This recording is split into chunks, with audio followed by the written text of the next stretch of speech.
Selamat pagi teman-teman. Sebentar lagi kita akan memulai ibadah kita pada pagi hari ini dengan tema pembalasan adalah hakku.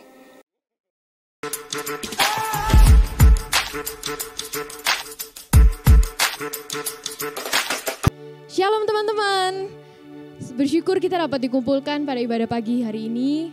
Dan mari kita siapkan hati kita, mari kita naikkan pujian Gloria.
Mari kita berdoa.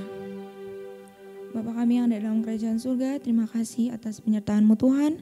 Sekarang tiba saatnya kami akan memulai ibadah pada pagi hari ini. Biarlah Engkau memberkati setiap kami yang akan melayani Engkau, maupun kami yang akan beribadah dari rumah Tuhan. Kiranya Engkau memberkati ibadah ini dari awal, pertengahan, hingga akhir. Hanya di dalam permohonan kami, dalam nama Yesus kami telah berdoa. Amin. Saya undang teman-teman untuk bangkit berdiri. Kita akan mengikrarkan pengakuan iman rasuli. Pengakuan iman rasuli. Aku percaya kepada Allah Bapa yang Maha Kuasa, Khalik langit dan bumi, dan kepada Yesus Kristus, anaknya yang tunggal Tuhan kita, yang dikandung dari Roh Kudus, lahir dari anak darah Maria, yang menderita sengsara di bawah pemerintahan Pontius Pilatus, disalibkan, mati dan dikuburkan, turun ke dalam kerajaan maut. Pada hari yang ketiga, bangkit pula dari antara orang mati, naik ke surga, duduk di sebelah kanan Allah Bapa yang Maha Kuasa. Dan dari sana ia akan datang untuk menghakimi orang yang hidup dan yang mati.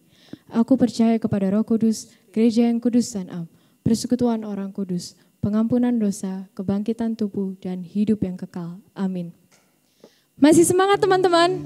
Kita percaya bahwa Yesus adalah satu-satunya Tuhan yang benar. Oleh karena itu, mari dengan penuh semangat, dengan penuh sukacita kita nyatakan Tuhan yang benar.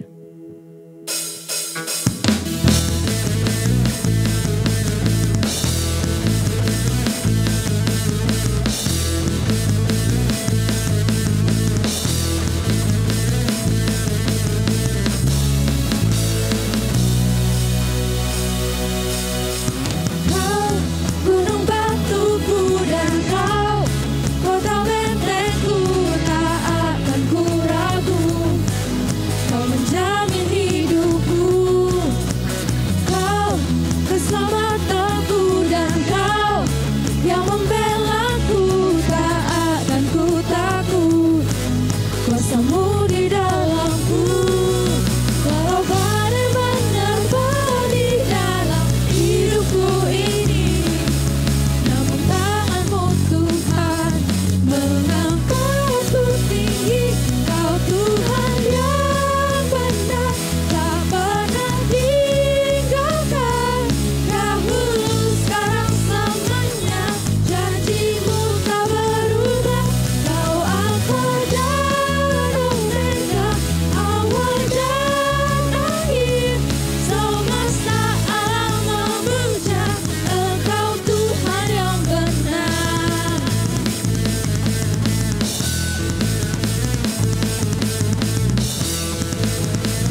hanya bagi nama Tuhan.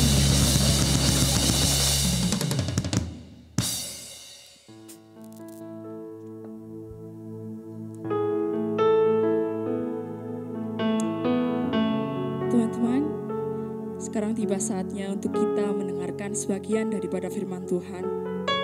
Sebelum kita mendengarkan firman Tuhan, mari saya ajak kita semua untuk meminta kepada Tuhan untuk memberikan kita hati yang seperti Tuhan, hati yang mampu untuk mengasihi, hati yang mampu untuk mengampuni. Bukan hanya pada sebagian orang ataupun teman-teman mungkin, tapi Tuhan ingin kita mampu mengampuni dan mengasihi semua orang.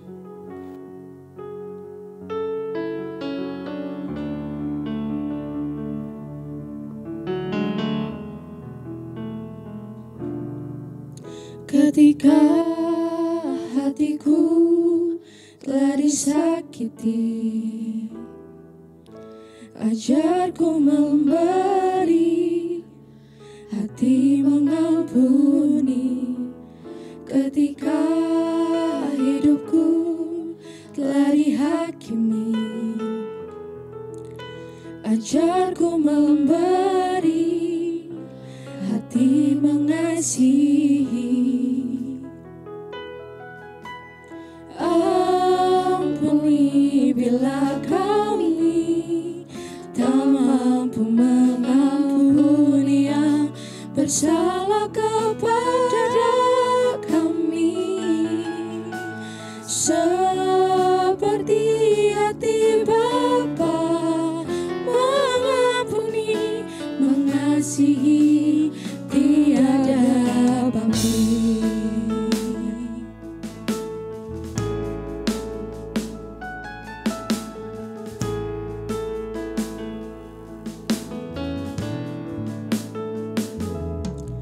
Ketika hatiku telah disakiti, ajarku memberi, hati mengampuni. Ketika hidupku telah dihakimi, ajarku memberi, hati mengasihi.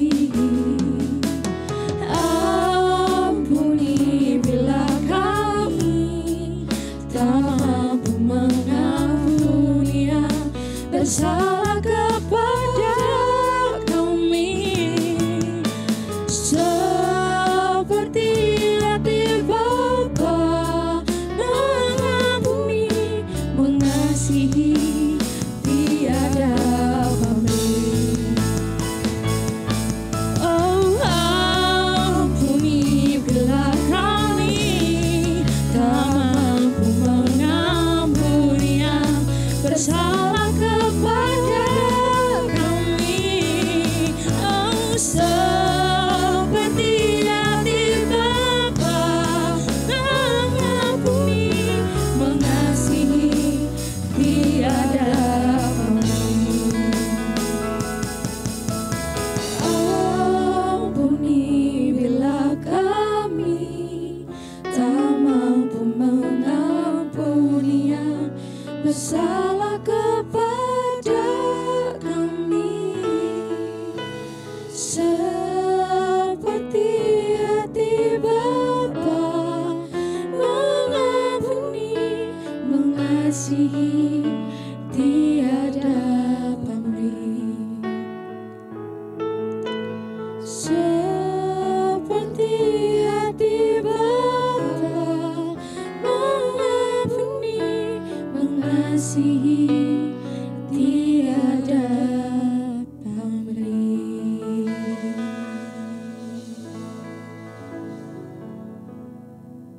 Shalom, selamat pagi teman-teman.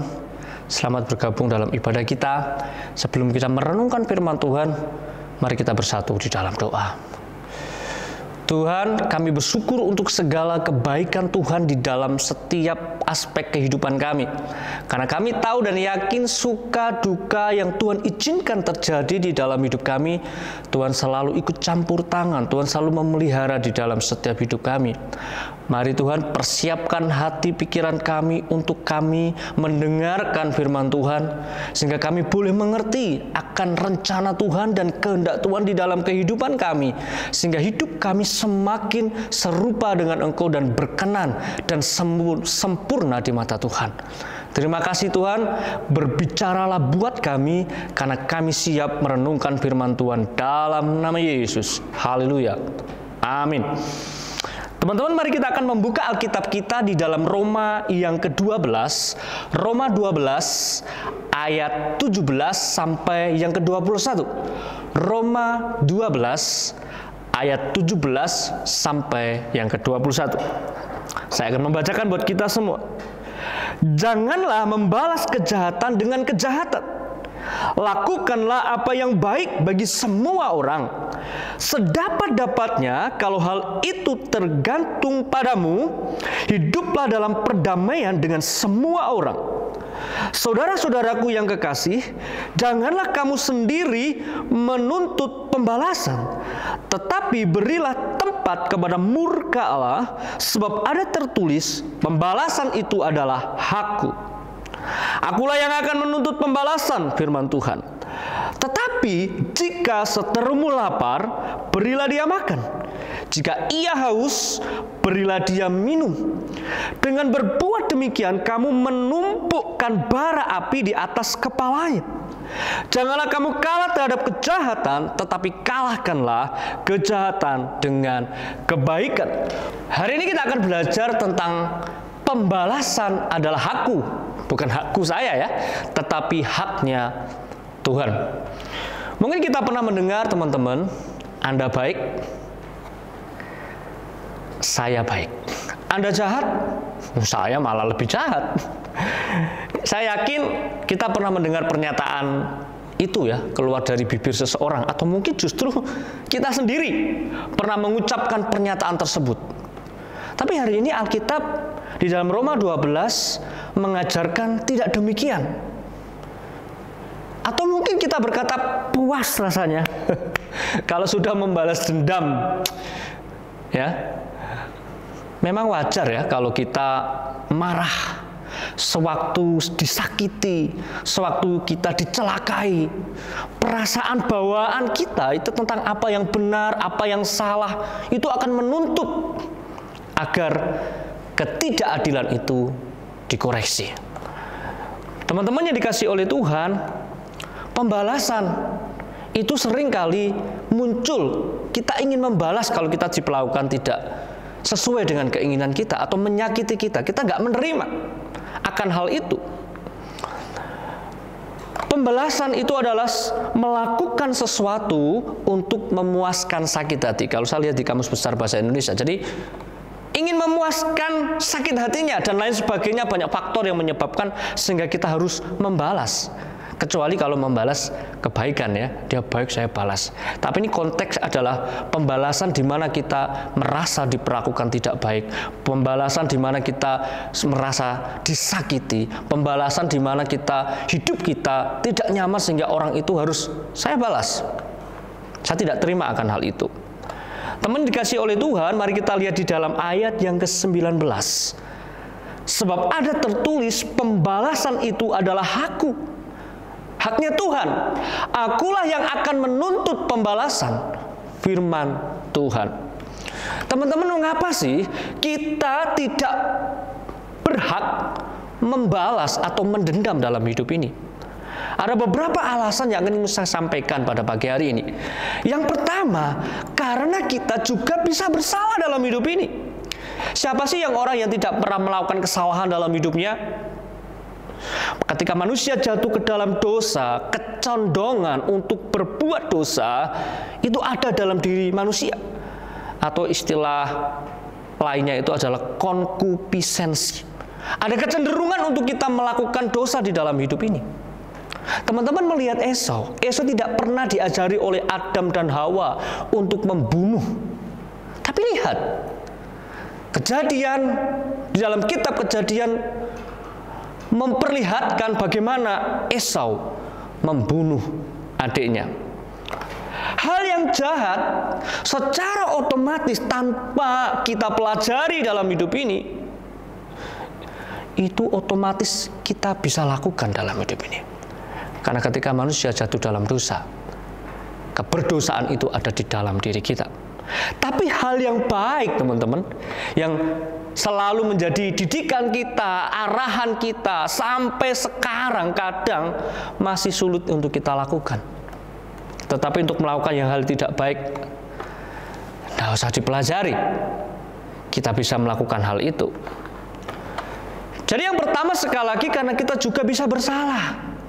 Di Alkitab ada juga contoh bagaimana seorang kedapatan perempuan berzina di dalam Yohanes. Bagaimana orang Farisi dan ahli Taurat menghadapkan kepada Yesus. Karena hukum orang Yahudi pada waktu itu mereka melakukan kesalahan. Seharusnya wanita ini dilempari dengan batu. Tetapi apa kata Yesus di situ? Yesus berkata, barang siapa di antara kamu yang tidak berdosa, hendaklah ia yang pertama melemparkan batu kepada perempuan ini. Apa yang terjadi? Apakah ada yang melempar batu? Mereka semua menyadari bahwa mereka adalah orang yang pernah melakukan kesalahan. Atau mereka menyadari bahwa mereka juga orang yang bersalah. Sehingga mereka pergi satu persatu. Sekali lagi, kita juga orang yang bersalah. Yang kedua, kenapa kita tidak berhak untuk membalas atau mendendam dalam hidup ini adalah karena bisa merusak damai sejahtera di hati. Damai sejahtera itu tidak ada di dalam hati kita. Mana ada sih orang ingin membalas dendam kemudian merasa damai, aku seneng. Ya mungkin kalau itu ya faktor-faktor tertentu ya teman-teman. Yang ketiga, menjadikan kita jahat nih. Dan mengundang setan menyerang dan menjajah di dalam hati kita. Ketika kita ingin membalas kejahatan orang kepada kita, itu membuat diri kita jahat dan membiarkan iblis bertahta di dalam hati kita. Sebenarnya ada begitu banyak alasan yang lain. Saya mencoba untuk merangkum 3, teman-teman. Kenapa kita tidak boleh membalas? Karena kita juga bisa bersalah. Kenapa sih kita nggak boleh membalas? Karena itu bisa merusak damai sejahtera kita. Kenapa kita tidak berhak membalas? Karena menjadikan kita pribadi yang jahat. Terus apa yang harus kita lakukan? Alkitab yang kita baca tadi di dalam Roma tadi ayat 17 mengatakan bahwa yang pertama, jangan membalas kejahatan dengan kejahatan. Tidak mudah. Kalau disakiti akan kubalas ya. Kalau saya diperlakukan tidak baik, saya tidak terima. Saya marah. Saya benci dia, saya jengkel dan lain sebagainya. Itu mungkin respon kita. Tetapi Alkitab mengajak kita, yuk kita melihat. Itu tidak baik. Secara alamiah memang kita langsung otomatis respon kita demikian, teman-teman. Tetapi Tuhan ingin kita tidak membalas kejahatan dengan kejahatan. Karena Allah ingin tidak ada di dalam diri kita itu kebencian. Allah ingin tidak ada di dalam diri kita ada dendam, ada rencana jahat, ada kejengkelan, ada amarah, ada sakit hati. Mari teman-teman saya ajak untuk mari kita lepaskan itu.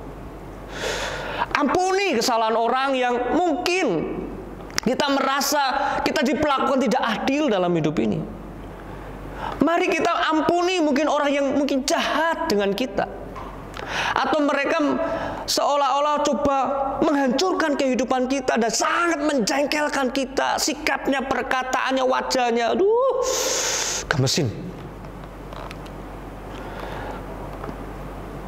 Karena kejahatan dibalas dengan kejahatan itu tidak menyelesaikan masalah, teman-teman.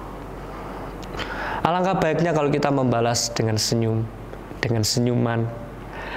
Orang yang marah kepada kita, kita balas dengan penuh kesabaran. Orang yang menipu, ampunilah. Mungkin tidak gampang, tapi kita belajar. Orang yang menyakiti kita, mari kita maafkan mereka. Orang yang membenci kita, mari kita doakan mereka. Orang yang mencaci maki kita mungkin, mari kita tetap tenang dalam hidup ini. Karena Allah ingin jangan membalas kejahatan dengan kejahatan. Tetap di dalam ayat yang ke-17, lakukanlah apa yang baik bagi semua orang. Tetap yang menjadi standar yang baik itu adalah firman Tuhan, teman-teman. Karena sudut pandang kita itu bisa berbeda-beda. Karena belum tentu apa yang menurut pengertian kita itu baik sehingga kita lakukan, itu belum tentu loh menurut orang lain apa yang kita lakukan itu baik. Belum tentu. Ya, seperti ini. Misalnya di dalam banyak bicara. Ya, di dalam banyak bicara kita nih, mungkin kita orang yang suka banyak berbicara. Mungkin orang lain akan tidak suka dengan kita ya. Sehingga kita dibilang cerewet. Nah, menjadi batu sandungan buat orang tersebut. Ingat di dalam 1 Korintus 10 ayat 23, teman-teman. Tanda kutip di situ, segala sesuatu diperbolehkan, benar, tetapi bukan segala sesuatu itu berguna. Tanda kutip lagi, segala sesuatu diperbolehkan, benar, tetapi bukan segala sesuatu itu membangun. Kita melihat di sini, di dalam Korintus ini, Paulus sedang mengajarkan kepada kita, mari, apa yang kita lakukan itu berguna enggak sih? Apa yang kita lakukan itu membangun orang lain tidak sih? Sehingga kita punya standar, apa yang kita lakukan itu adalah yang baik bagi semua orang. Bukan sekedar dari pemandangan kita, itu baik kok menurut saya. Itu oke kok. Tapi apakah apa yang kita lakukan itu boleh menjadi berkat buat orang lain di dalam hidup kita? Jadilah orang yang baik bagi semua orang. Saya tidak mengajarkan kita untuk menyenangkan semua orang, karena itu kita tidak bisa menyenangkan semua orang, teman-teman. Itu sesuatu yang tidak gampang. Karena orang punya diperlakukan itu berbeda-beda. Kita pribadi yang unik dalam hidup ini. Tetapi saya yakin ketika kita berusaha ingin menjadi orang yang baik di depan semua orang dengan pikiran, perkataan, tindakan yang mencerminkan Kristus di dalam hidup kita, saya yakin hidup kita pun akan jadi berkat. Itu yang kedua. Yang ketiga, kita melihat di dalam ayat yang ke-18, teman-teman. Ayat 18 mengatakan, sedapat-dapatnya kalau hal itu tergantung padamu, hiduplah dalam perdamaian dengan semua orang. Hidup dalam perdamaian. Berarti kita aktif, bukan kita pasif. Kalau kita punya konflik dengan orang lain, mari kita selesaikan.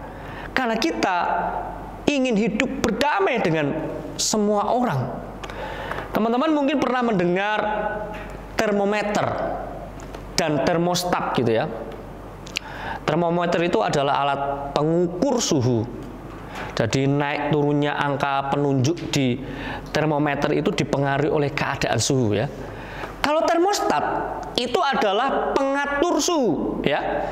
Jadi suhu temperatur akan naik turun ya, mengikuti batas yang kita tetapkan di termostat itu. Dengan kata lain, panas dinginnya suatu ruangan itu dipengaruhi oleh termostat. Jadi kalau termometer itu dipengaruhi oleh keadaan sekitarnya, maka termostat justru mempengaruhi keadaan sekitarnya. Ini sebuah analogi yang bagus sekali buat kita, teman-teman. Jadi dua benda ini sedang menjelaskan bahwa ada orang yang mempengaruhi dan ada orang yang dipengaruhi. Jadi mari kita menjadi orang-orang yang seperti termostat, yang justru mempengaruhi dengan kebaikan kita kepada orang lain, membawa damai. Kita menjadi berbeda dengan orang lain karena Kristus ada di dalam diri kita. Jadi jangan kita mau kompromi dengan orang-orang yang tidak mengenal Tuhan dengan bersembunyi di balik alasan, toh semua juga melakukannya, mister. Itu sesuatu yang lumrah kok, mister. Orang lain, teman-teman yang itu sudah hal wajar. No. Tuhan ingin kita menjadi termostat yang membawa terang, yang boleh menjadi berkat buat orang lain di dalam kehidupan kita. Yang keempat, kita melihat, janganlah kamu sendiri menuntut pembalasan, tetapi berilah tempat kepada murka Allah. Ya, argumen kita, kalau ini saya biarkan, mungkin gitu ya, terlalu lama ketidakbenaran ini bisa menjadi kebenaran di mata orang lain. Gosip kalau nggak diklarifikasi gitu ya. Ini saya mengiyakan dong. Tapi tidak demikian. Kita melihat, biarlah murka Allah. Wah, seolah kayak kejam ya. Apa itu murka Allah? Murka Allah ialah kemarahan Allah yang tetap terhadap dosa, yang diekspresikan dengan pembalasan yang setimpal kepada orang berdosa. Jadi istilah tetap di sini adalah Allah marah sesuai dengan sifat yang suci dan adil ya. Bukan marah karena terganggu, bukan marah karena tidak konsisten, tetapi Allah kita konsisten. Allah kita dari dulu, sekarang, dan selamanya tetap sama, tidak berubah. Kalau kita melihat di dalam Alkitab beberapa contoh bagaimana murka Allah begitu sangat mengerikan terjadi. Bagaimana keteledoran daripada Usa. Teman-teman ingat cerita Usa, bagaimana Allah membunuh, kata Alkitab, ngeri ya, tanda kutip ya, membunuh Usa karena Daud dan imam besar yang tidak menugaskan orang Lewi untuk mengangkat tabut perjanjian sesuai dengan perintah Allah. Usa ini menjadi contoh ya dari aneka bahaya yang terkandung dalam hal mempunyai semangat Allah, mempunyai semangat melayani, tapi tanpa pengetahuan firman dan cara-cara yang benar, ya, yang mengabaikan standar-standar firman Allah yang kudus, dan akhirnya Tuhan menghukum seketika juga. Kita juga melihat di dalam Alkitab juga contoh yang lain, ada begitu banyak contoh sebenarnya. Bagaimana Herodes ketika sedang berpidato, kemudian rakyatnya bersorak-sorai, kemudian mengatakan ini suara Allah dan bukan suara manusia, di dalam Kisah Para Rasul 12, teman-teman. Alkitab mencatat seketika itu juga ia ditampar malaikat Tuhan karena ia tidak memberi hormat kepada Allah. Ia mati dimakan cacing. Wow, murka Allah yang sangat mengerikan. Atau kita menyela, itu kan di Alkitab, tidak real di zaman sekarang, nggak ada, Mister. No. Ingat sekali lagi bahwa Allah tidak berubah, dulu, sekarang, dan selamanya. Atau mungkin kita tidak membalas, begini teman-teman. Atau mungkin kita tidak membalas, tapi biasanya kita menghukum orang yang melukai kita. Paling tidak hukuman itu adalah mempercakapkan kesalahan itu kepada orang lain. Aku kan gak bales, Mister. Tapi kita ngomongin kejelekan orang yang kita gak sukai kepada orang lain, itu masuk sudah membalas. Dan Tuhan tidak mau itu. Ada ada dua pembalasan yang kalau kita ingin lakukan, tanda kutip ya teman-teman, ada pembalasan yang dapat kita lakukan. Di dalam ayat yang ke-20, ini loh pembalasan yang seharusnya kita lakukan. Kalau kita ingin membalas, ketika kita disakiti, ketika kita merasa diperlakukan tidak adil, Alkitab mencatat ada dua hal di dalam ayat yang ke-20. Tetapi jika seterumu lapar, berilah dia makan. Jika ia haus, berilah dia minum. Menarik ya, Paulus menambahkan kata seteru, yang menandakan bahwa kasih Kristus adalah kasih yang diwujud nyatakan kepada orang yang mungkin kurang kita sukai atau bahkan musuh kita. Ini pembalasan yang bisa kita lakukan. Nah, itu bukan membalas, itu namanya berbuat baik. Ya betul. Memang kekristenan itu berbeda. Kekristenan itu berbeda dengan dunia ini. Kalau orang yang kita tidak sukai kelaparan, beri dia makan. Kalau orang yang kita tidak sukai mengalami masalah, bantu dia. Itu pembalasan yang dapat kita lakukan. Karena kita tidak punya hak untuk membalas apa yang mereka lakukan kepada kita. Beberapa alasan 3 dari awal saya sudah katakan tadi. Karena kita juga orang yang bersalah. Jangan biarkan kita berbuat jahat dalam hidup kita. Kemudian kita lihat di sambungan di dalam ayat itu, dengan berbuat demikian kamu menumpukkan bara di atas kepalanya. Wow. Bayangkan kalau saya mencoba mengartikan apa adanya, teman-teman. Bara api itu ada di atas kepala itu. Kepala orang tersebut ya. Ya pasti nggak nyaman ya kalau ada api. Jangankan api, kalau ada sinar matahari yang panas saja kita nggak nyaman. Panas sekali. Saya mencoba melihat di dalam terjemahan bahasa Indonesia sehari-hari. Itu dikatakan demikian. Karena dengan berbuat demikian, saudara akan membuat dia menjadi malu. Kalau orang yang kayak nggak baik dengan kita, kemudian kita baiki, orang itu akan menjadi malu. Ini kata Alkitab, bukan kata saya. Yang pertama. Yang kedua, kita melihat pembalasan yang dapat kita lakukan adalah ayat 21. Janganlah kamu kalah terhadap kejahatan, tapi kalahkanlah kejahatan dengan kebaikan. Ini merupakan perintah yang sangat susah kita laksanakan mungkin. Jangankan bicara musuh yang berbuat jahat atau orang yang kita tidak suka ya terhadap kita ya, orang yang dekat dengan kita saja. Apakah dia itu saudara kita, sahabat kita, papa, mama kita, teman kita, segereja. Jika berbuat jahat atau melukai hati kita, secara otomatis manusiawi, kadangkala langsung kita ingin membalasnya. Gak usah ngomong seteru, gak usah ngomong orang yang kita benci. Itu adalah diri manusia. Dan Tuhan tidak mau itu. Mari kita bersama-sama belajar, teman. Tuhan sangat rindu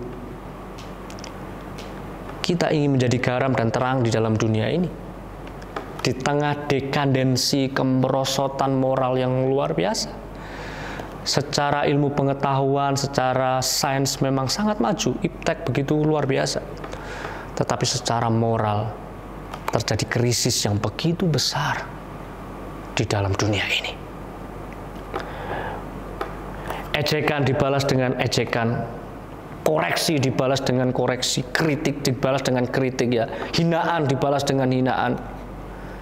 Gak ada bedanya kita. Kita adalah orang-orang yang dikasih oleh Tuhan, kita adalah anak-anak Tuhan yang harus membuat pembeda di dalam dunia ini. Menarik sekali teman-teman, bukan hanya menyerahkan pembalasan itu kepada Tuhan, kita pun dituntut mengalahkan kejahatan dengan kebaikan. Berarti bukan hanya Allah saja yang bertindak, kita pun harus bertindak. Bedanya Allah itu bertindak membalas mereka yang jahat kepada kita, sementara kita melakukan yang baik kepada mereka yang berbuat jahat kepada kita. Itu hal yang kita lakukan dalam hidup ini. Memang sulit mengalahkan kejahatan dengan kebaikan, tapi tidak ada yang mustahil jika Roh Kudus yang memimpin kita untuk melakukannya. Jika kita membiarkan, mengizinkan Tuhan hadir dalam hidup kita, saya yakin kita bisa melakukan itu. Jatuh bangun, iya. Tetapi kita terus mencoba untuk memberikan yang terbaik, untuk menjadi berkat di dalam kehidupan ini. Teman-teman, ada sedikit guyonan ya, kejahatan itu kadang masalah ketahuan dan tidak ketahuan katanya. Ya, kalau dipenjarakan karena ketahuan berbuat jahat, makanya dia dipenjara. Ada orang yang tidak ketahuan, nggak dipenjara. Ya, bisa jadi.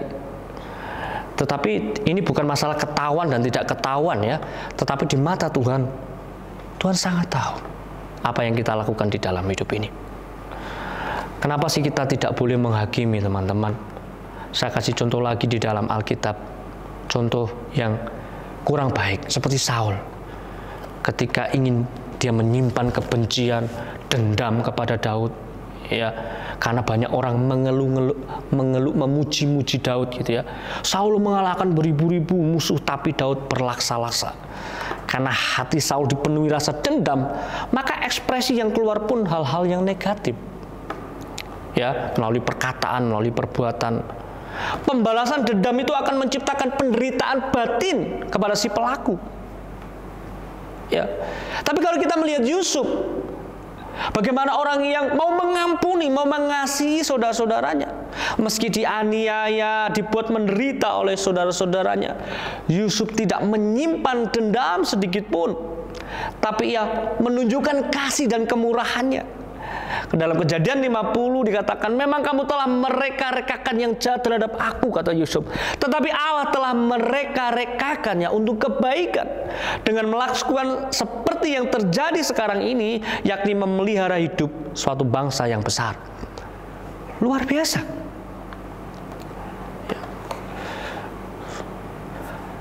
Apa kita melihat bagaimana kalau ending daripada orang yang tidak membalas menjadi orang kedua di Mesir?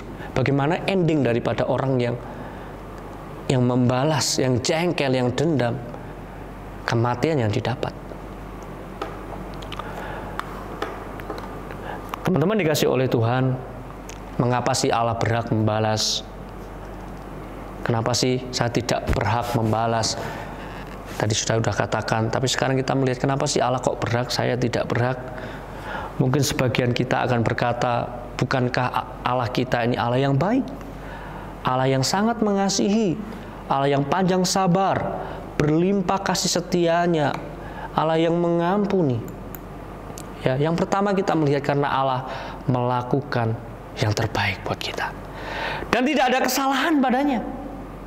Ya, bukannya Tuhan mempunyai hati yang jahat ya.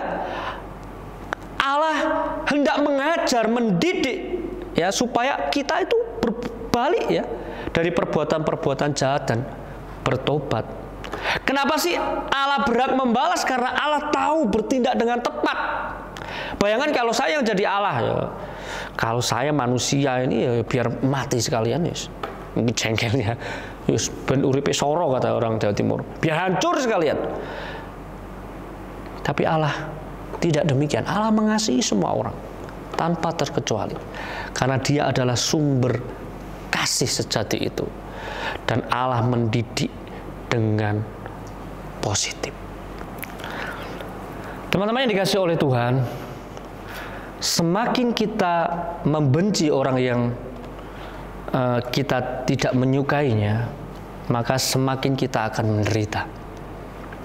Namun sebaliknya, semakin mereka membenci kita dan kita semakin menunjukkan kasih yang tulus terhadapnya, maka percayalah, kita juga akan lebih berbahagia. Dendam dan pembalasan bukanlah hak kita. Oleh karena itu, kita juga tidak boleh menghakimi sesama manusia. Mungkin ada guyonan itu kan haknya Mahkamah Agama atau haknya pengadilan. Ya, Tuhan menunjuk pengadilan. Tapi kita bukan semua harus kita perkarakan ke pengadilan supaya cari keadilan. Orang Kristen tidak pernah demikian. Teman-teman, jika kita ingin hidup damai dan bahagia, lepaskan kepahitan. Lepaskan dendam. Lepaskan rencana-rencana jahat, kejengkelan di dalam hidup kita. Jangan biarkan itu menggerogoti hidup kita. Mari lepaskan itu. Mazmur 103 ayat 10 dikatakan demikian. Tidak dilakukannya kepada kita setimpal dengan dosa kita, dan tidak dibalasnya kepada kita setimpal dengan kesalahan kita. Ada sebuah pujian juga, sejauh langit, sejauh timur dari barat ya. Bagaimana Tuhan tidak memperhitungkan setiap kesalahan pelanggaran kita. Ya, timur dan barat kan tidak ketemu. Kalau buminya putar nanti ketemu balik lagi gitu ya. Allah tidak memperhitungkan itu. Tidak melihat kesalahan kita, tidak melihat dosa kita. Kalau Dia mau mengampuni, Allah mengampuni. Teman-teman yang dikasih oleh Tuhan, mari kita buktikan bahwa kejahatan itu dapat dikalahkan dengan kebaikan. Mari ambil bagian di sini, karena tidak semua orang melakukan ini. Mengasihi orang yang membenci kita itu dapat mengalahkan kebencian. Dan tidak ada seorang pun yang dapat merendahkan kita karena kita mengasihi musuh kita. Itu satu kebahagiaan yang luar biasa. Jadi selama bulan Maret ini kita mempelajari tentang mengenal Allah yang adil.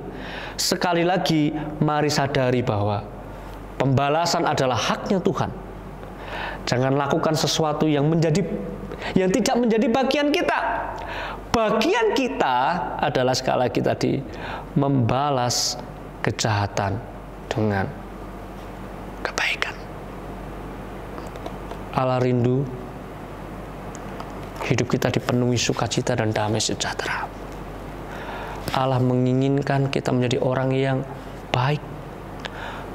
Roma 12 ayat 2, orang yang baik, orang yang berkenan, dan orang yang sempurna.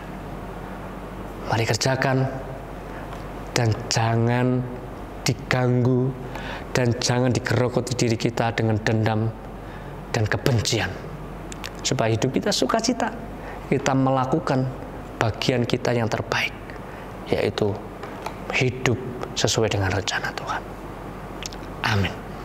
Mari tundukkan kepala kita dan kita berdoa. Tuhan, terima kasih. Hamba-Mu menyadari sangat terbatas menyampaikan isi hati Tuhan. Kami rindu Tuhan menolong kami, Roh Kudus menerjemahkan secara sederhana firman itu. Sehingga kami boleh menangkap, mengerti apa yang ingin hendak Engkau sampaikan kepada kami. Ini hidup kami, tolong kami, mampukan kami untuk menjadi orang-orang yang berkenan di mata Tuhan. Terima kasih dalam nama Yesus. Haleluya. Amin. Teman-teman, kita akan mengakhiri ibadah kita pada pagi hari ini. Mari kita naikkan pujian. Thank you, Jesus. Thank you, Jesus.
Puji Tuhan, kita sudah beribadah, kita sudah memuji Tuhan, kita sudah mendengarkan firman Tuhan.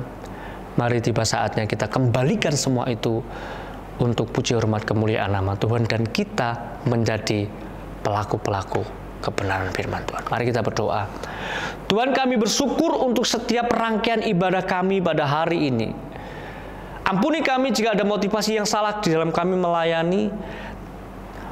Berikan kami kemampuan untuk kami terus memberikan yang terbaik dalam hidup ini untuk memberikan kepada Engkau lewat talenta karunia yang Kau percayakan buat kami. Terima kasih Tuhan, kami tidak hanya berhenti menjadi pendengar dan mengerti firman-Mu, tapi kami boleh menjadi pelaku-pelaku kebenaran firman Tuhan di dalam hidup ini. Sehingga Engkau Tuhan memakai kami untuk menjadi saluran berkat di dalam hidup ini. Mari arahkan hati kita dan pikiran kita kepada Tuhan. Tuhan sangat mengasihi engkau. Tuhan ingin hidupmu bersukacita dan bergembira. Mari, arahkan hati kita kepada Tuhan, berserah penuh kepada Tuhan, mohon pengampunan, mohon belas kasihan kepada Tuhan, sukacita biar itu selalu ada di dalam diri kita. Terima kasih Tuhan, kami mau mengakhiri ibadah ini hanya dengan kuasa Tuhan. Dan biarlah sukacita dan damai sejahtera itu melingkupi kami di sepanjang kehidupan kami. Dalam nama Yesus, haleluya, amin. Oke teman-teman, ibadahnya telah selesai. Jadi semoga kalian terberkati dengan ibadah tadi. Oke, God bless you. See you next week.